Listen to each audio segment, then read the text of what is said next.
नमस्कार दोस्तों, मैं हूं डॉक्टर आलोक और आप देख रहे हैं लीगल एक्सप्रेस।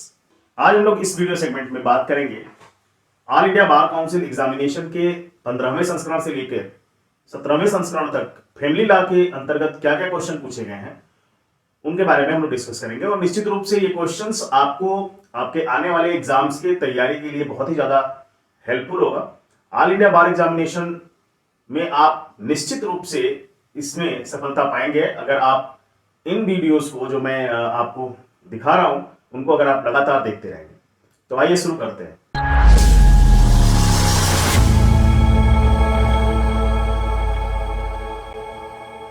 देखिए क्वेश्चन नंबर 1 यहां पे है, निम्नलिखित में से कौन सा हिंदू दत्तक ग्रहण और रख रखाव अधिनियम 1956 भरण पोषण की राशि से संबंधित है। इंग्लिश में एक बार बोलूंगा, विच of the following of the Hindu adoption and maintenance act 1956 deals with the amount of maintenance. यहां पे बात हो रही है अमाउंट ऑफ मेंटेनेंस की और पूछ रहा है कि अमाउंट ऑफ मेंटेनेंस किस सेक्शन के अंतर्गत आता है। तो ये देखिए, इसकी जस्टिफिकेशन पे आते हैं। सेक्शन 18 जो है 1956 का जो एडॉप्शन एंड मेंटेनेंस एक्ट है उसका सेक्शन 18 कहता है मेंटेनेंस ऑफ वाइफ के मेंटेनेंस के लिए बात करता है। सेक्शन 19 बात करता है maintenance of widowed daughter in law. Section 20 बात करता है maintenance of children and aged parents.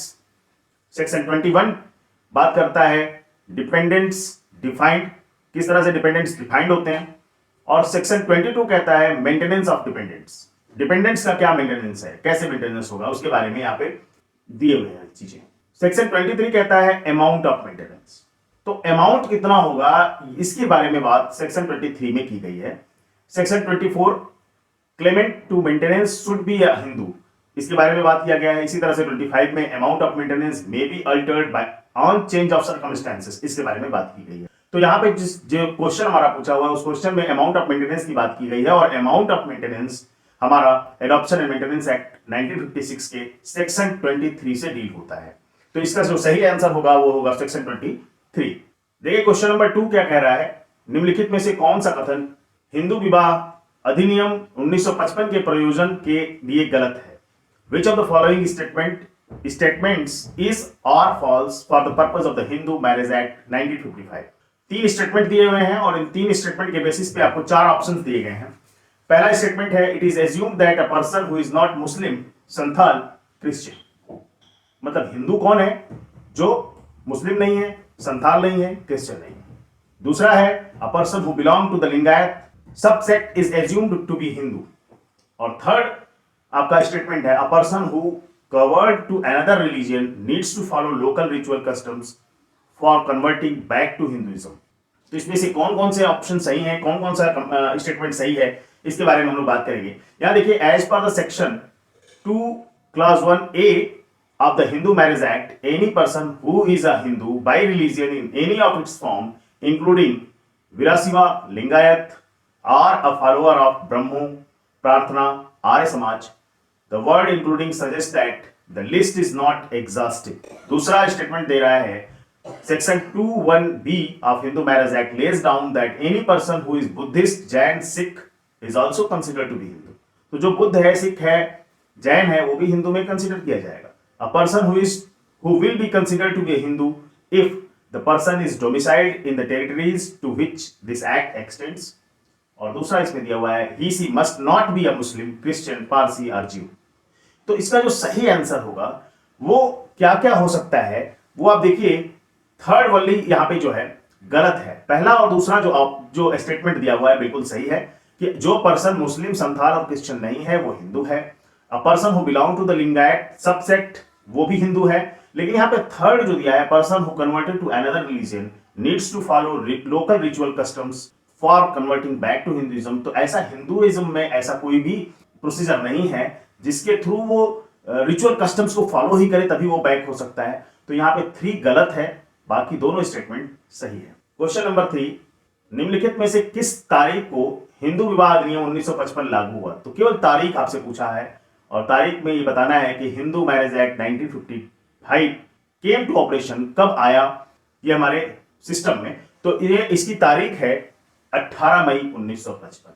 तो ये बहुत ही आसान क्वेश्चन है और ये बिल्कुल याद करने वाला है, आपको डेट याद होनी चाहिए एक्ट के। Question number 4, which of the following property came under the section 30 of the Hindu succession act 1956 govern. निम्नलिखित में से कौन सी संपत्ति हिंदू उत्तराधिकार अधिनियम की धारा 30 के अंतर्गत आती है? तारवाड़, तवाजी, कुटुंबा, कवारू, इलोम।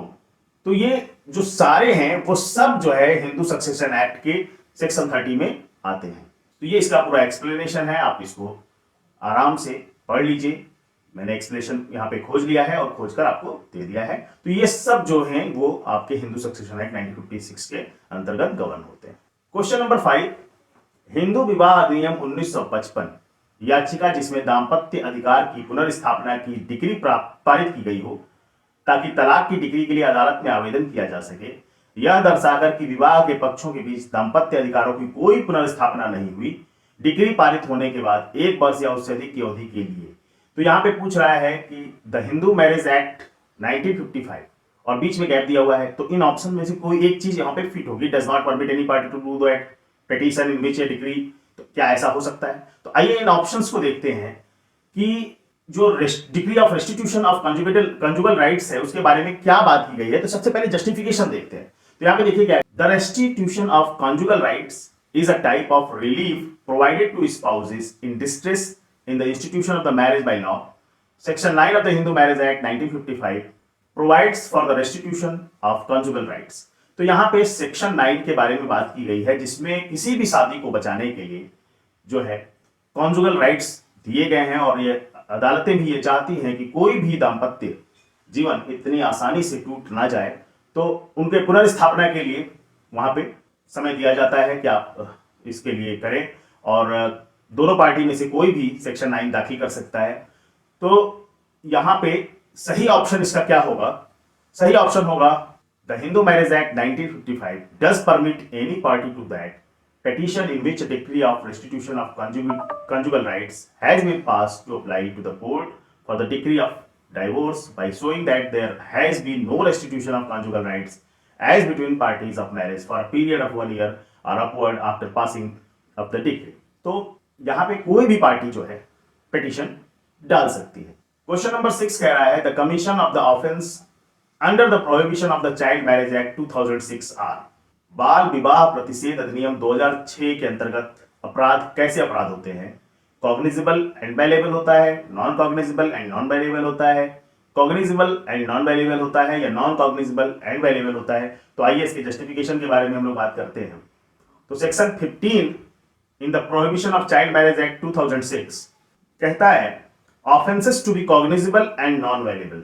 ये कॉग्निजेबल है और नॉन बेलेबल है, नॉट विथ स्टैंडिंग एनी thing contained in the Code of Criminal Procedure 1973 and offences punishable under this act shall be cognizable and non-bailable। तो यहाँ पे जो अपराध है बाल विवाह प्रतिषेध अधिनियम के, वो अपराध कॉग्निजेबल और नॉन बेलेबल होता है। क्वेश्चन नंबर 7 यहाँ पे दिया हुआ है the provision for maintenance pendente light in Hindu marriage act 1955 is given in. तो ये मेंटेनेंस पेंडेंट लाइट हिंदू विवाह अधिनियम के 1955 के किस सेक्शन में इसके बारे में बात किया गया है? तो आइए इसकी जस्टिफिकेशन को देखते हैं। पहले बात करते हैं what is maintenance pendente lite. Maintenance means providing children, wife और other person in a position of dependency with food, clothing and other necessaries. Pendente lite means while in suit is pending, so maintenance pendente lite means providing living expenses and financial support for the children, wife and other person while a suit is pending. तो ये जब भी कोई suit pending हो husband wife या दूसरे dependent के प्रति, तो जो सक्षम व्यक्ति होता है उसको चाहिए कि वो जो है मेंटेनेंस प्रोवाइड करे अपने बच्चों के लिए, वाइफ के लिए या दूसरे डिपेंडेंट के लिए। इसी को maintenance pendente light in Hindu law बोला गया है। The provision of pendant light in Hindu law in section 24 of the Hindu marriage act 1955 the court is empowered to grant two specific relief to the husband or wife as pendant light when the matrimonial suit is pending as per the section they are expenses of the proceeding in respect of which the relief is sought, और दूसरा है monthly maintenance allowance during the proceeding। तो जो expenses हो रहे हैं other party के उसको भी प्रोवाइड किया जाए और दूसरी चीज है कि उसका जो मंथली मेंटेनेंस अलाउंस है वो दिया जाए, इसके बारे में बात करती है। तो ये जो आपका सेक्शन है वो सेक्शन है 24 जो मेंटेनेंस पेंडेंट लाइट के बारे में बात करती है। आइए क्वेश्चन नंबर 8 को देखते हैं। एक मुस्लिम पत्नी मुस्लिम विवाह विच्छेद अधिनियम 1939 की धारा 2 के तहत तलाक के लिए मुकदमा कर सकती है यदि पति कुछ समय से पागल है। तो इस केस में कितने समय वो लेगी, और अगर पति कुछ समय से पागल है तो कितने समय बाद वो महिला तलाक ले सकती है, इसके बारे में पूछ रहा है। तो ये देखिए, इसके बारे में जो बात की गई है कि women married under Muslim law shall be entitled to obtain a decree for the dissolution of her marriage on any one or more of the following grounds, namely husband have not been known for a period of 4 years, अगर husband 4 साल से known नहीं है, has failed to provide for her maintenance for a period of 2 years, 2 साल से अगर उसके maintenance को प्रोवाइड नहीं कर रहा है, husband has been sentenced to imprisoned for a period of 7 years or upwards, अगर किसी हस्बैंड को 7 साल से उससे ज़्यादा की सजा हो चुकी है तो भी वाइफ डाइवोर्स ले सकती है। The husband has failed to perform without reasonable cause has marital obligation for a period of 3 years, बिना किसी कारण के अगर हस्बैंड ने अपने मैरिटल ऑब्लिगेशन को पूरा नहीं किया तो भी वो जो है 3 साल अगर ऐसा कर रहा है तो वो मुस्लिम महिला उससे तलाक ले सकती है। The husband was important at the time of the marriage and continues to be so, और अगर हस्बैंड इम्पोर्टेंट है मतलब वो कैपेबल नहीं है तो भी महिला जो है वहां पे तलाक ले सकती है। The husband has been insane for period of 2 years, अब यहाँ पे देखिए दे रहा है कि अगर हस्बैंड इनसेन है यानी कि पागल है 2 साल से, पिछले 2 साल से, और वो कंटिन्यूटी में चल रहा है तो भी मुस्लिम महिला उससे तलाक ले सकती है।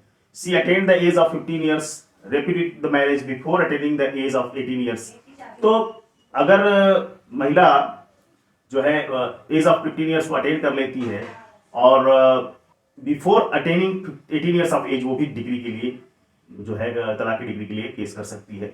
The husband treats her with cruelty, अगर क्रुएल्टी हो रही है उसके साथ तो भी महिला जो है वहां पे तलाक के लिए अप्लाई कर सकती है। तो ये जो आपका क्वेश्चन है, इस क्वेश्चन का सही आंसर है कि अगर जो है मुस्लिम महिला का पति 2 साल से पागल है, 2 साल से अधिक से पागल है, तो वो जो है तलाक के लिए जो है केस दायर कर सकती है। क्वेश्चन नंबर 9 देखिए क्या कह रहा है। Muslim women has option to be governed by the provision of section 125 to 128 of CRPC 1973, which section of the Muslim Women Act 1986 deals with it? तो कौन सा सेक्शन इसके डील करता है? मुस्लिम महिलाओं के पास सीआरपीसी 1973 की धारा 125 से 128 के प्रावधान द्वारा शासित होने का विकल्प है। मुस्लिम महिला तलाक पर अधिकार का संरक्षण अधिनियम 1986 की कौन सी धारा इससे संबंधित है? तो कौन सी धारा इससे संबंधित है? यहाँ पे देखिए आंसर साथ में ही आ गया है, section 5 in the Muslim women protection of right on divorce act 1986, ये जो है आपका 125 और 128 से गवर्न होती है। तो ये इसका सही आंसर होगा सेक्शन 5। यहां पे भी आंसर देखिए आपका साथ में ही आ गया है। पहले हम लोग क्वेश्चन को पढ़ लेते हैं। विच of the following is not a ground of wide marriage under section 11 of the Hindu marriage act? कौन सा इसमें वाइड मैरिज का ग्राउंड नहीं है, ये पूछा गया है। तो वाइड मैरिज क्या होते हैं, ग्राउंड ऑफ वाइड मैरिज क्या होता है, इसका जस्टिफिकेशन आपको नीचे गया है। Neither party has a spouse living at the time of marriage, marriage के समय कोई भी पार्टी जो है स्पाउस के रूप में नहीं रह रही थी। The bridegroom has completed the age of 21 years and the bride the age of 18 years at the time of the marriage. The parties are not subtendas of each other unless the custom or uses governing each of them permits to up marriage between the two. तो ये सब wide marriage के ground है। तो इसमें जो आप देखेंगे एक ऑप्शन दिया हुआ है बाइगैमी, आपसे ये पूछा है नॉट अ ग्राउंड, कौन सा ग्राउंड नहीं है। तो इसका जो ग्राउंड नहीं है वो होगा चाइल्ड मैरिज, क्योंकि बाइगैमी ग्राउंड हो सकता है। बाइगैमी का मतलब होता है कि जहां पे ऑलरेडी आदमी जो है किसी से विवाह कर चुका है और वो दूसरा विवाह तो नहीं कर सकता, बाइगैमी नहीं हो सकती। डिग्री ऑफ प्रोहिबिटेड रिलेशनशिप ये ग्राउंड हो सकता है, सपेंडर रिलेशनशिप ये ग्राउंड हो सकता है, लेकिन चाइल्ड मैरिज जो है वाइड मैरिज की जो है एक तरह से ग्राउंड नहीं है। क्वेश्चन नंबर 11 दिया हुआ है सपेंडर रिलेशनशिप मींस, सपेंडर रिलेशनशिप का मतलब क्या होता है? सपेंडर रिलेशनशिप का मतलब होता है कि जब आपका 5th जनरेशन फादर और 3rd जनरेशन मदर ये अगर मैच कर रहे हैं तो यहां पे मैरिज नहीं किए जाएंगे, या ये मैरिज जो है प्रोहिबिटेड है। Sapinda relationships are prohibited under Hindu marriage law. The sapinda is someone who is within or has a common ancestor relative within 3 generations above you on your mother's side of the family, within or has a common ancestor relative with 5 generations above you on your father's side of the family. तो अगर देखिए यहाँ पे एक picture के माध्यम से भी आपको समझाया गया है कि अगर आपके ऊपर फादर जो आपके हैं वो 5th जनरेशन में और दूसरी तरफ आपके ऊपर अगर मदर से साइड से भी 3rd जनरेशन में कॉमन सिस्टर है तो ये रिलेशनशिप प्रोहिबिटेड है हिंदू मैरिज लॉ में। इसको हम लोग सपेंडर रिलेशनशिप बोलते हैं। नेक्स्ट क्वेश्चन है, निम्नलिखित में से कौन सा हिंदू विवाह अधिनियम में तलाक का आधार नहीं है? Which of the following is not a ground of divorce in the Hindu marriage act?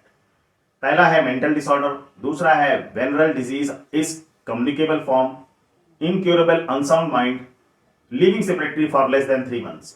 तो ये बड़ा ही आसान क्वेश्चन है और इसमें जो आप देखोगे कि ground of divorce Hindu marriage act में एडल्ट्री है, क्रुएल्टी है, डिजरेशन है ना। डिजरेशन मतलब permanent abandonment of one spouse by other spouse without any reasonable justification and without his consent.